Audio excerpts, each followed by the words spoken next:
This is Blitz Poker. Once you fold, you get warped to a new table with people from a group of player pool. For example, there'll be like 55 people playing.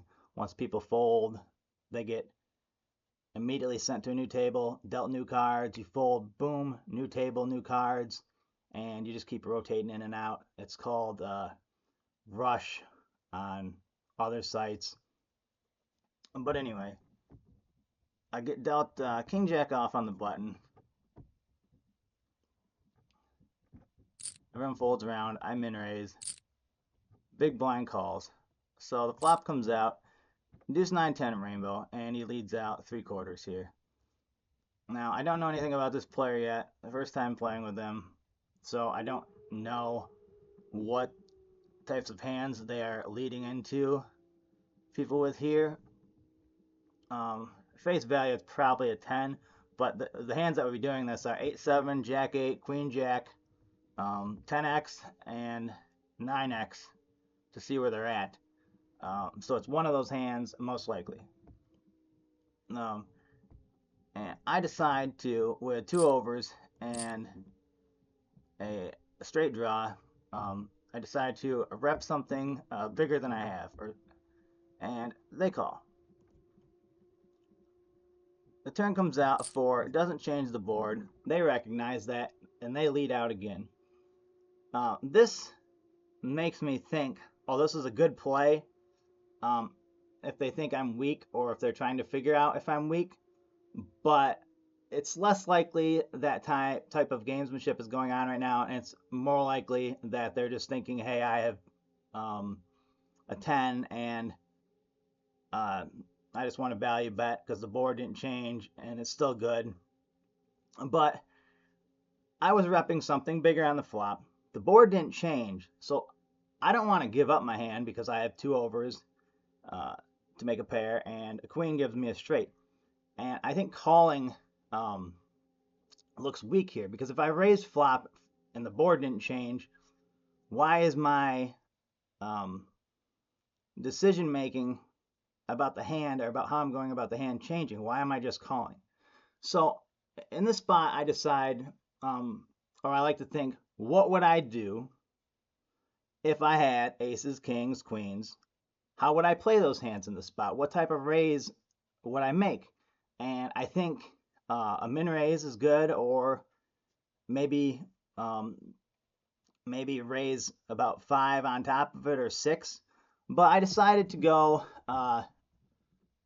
with the min raise because I wanted, in case I missed on the river, I wanted to have a lot more fold equity. So I didn't want the pot to be bloated to where the pot to stack ratio would lean them to call with a marginal hand in case I did miss. So I chose min raise. And they called. The river comes out, it's a blank, doesn't change the board. They check, and I shove. What happened to the... Oops. All right.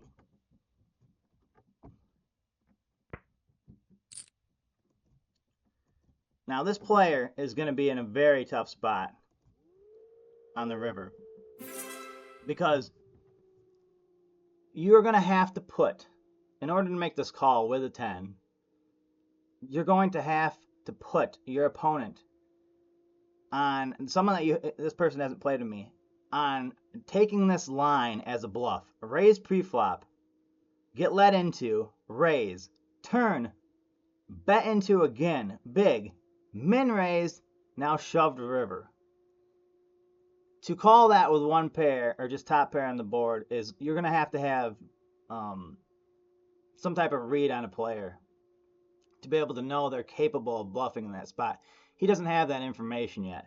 So I'm able to run this bluff here. Now it is also possible that the player did have one of those types of draws and was just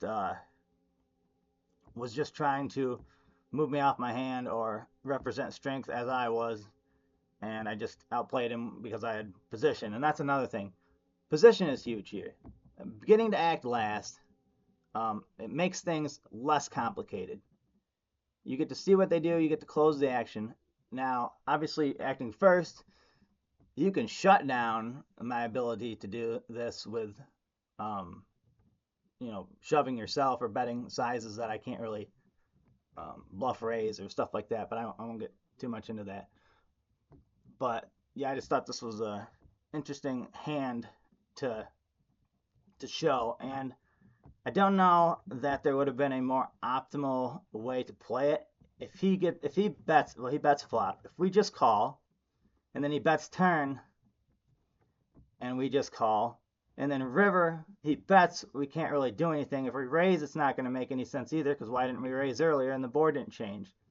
And if he does check river and we bet, he's going to be, if he has a 10, there's not really any reason for him to be folding a 10 there. So I don't think you win this hand